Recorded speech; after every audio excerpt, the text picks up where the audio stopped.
We can add any number of random variables together if all are discrete or all are normal and independence is determined.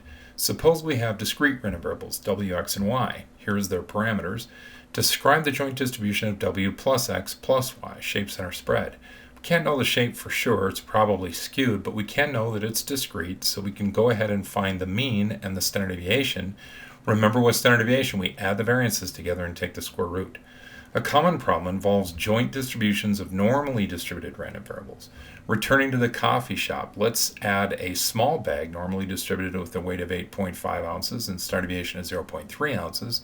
And then let's find the probability that the sum of one of each size bag of coffee would weigh less than 39 ounces. We cannot find this probability by isolating the three distributions. Theoretically, they merge into a joint distribution by adding the means and by taking the square root of the sums of the variances. Here then is the joint distribution. Each value along the x-axis is the sum of three randomly selected weights of bags. Here is the work for the probability of getting less than 39 ounces is the sum, and our answer is 0.940. Another problem can look like this. Find the probability that we add two regular plus two large size bags and get a sum exceeding 60 ounces. Here is how we symbolize this joint distribution. Do not write this as 2r plus 2l. 2r plus 2l implies only selecting one regular bag and doubling its weight, and only one large bag and doubling its weight. Only two bags would actually be selected. We'll discuss more of these type problems in upcoming videos.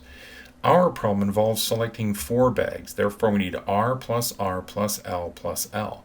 The expected weight is easy enough, and recognize this with standard deviation. Each value selected from a random variable distribution adds its own random chance fluctuation, its own variance. Thus we add four variances together and then take the square root. Our standard deviation is 0.906. Here then is the joint distribution of the sum of weights of two regular and two large bags.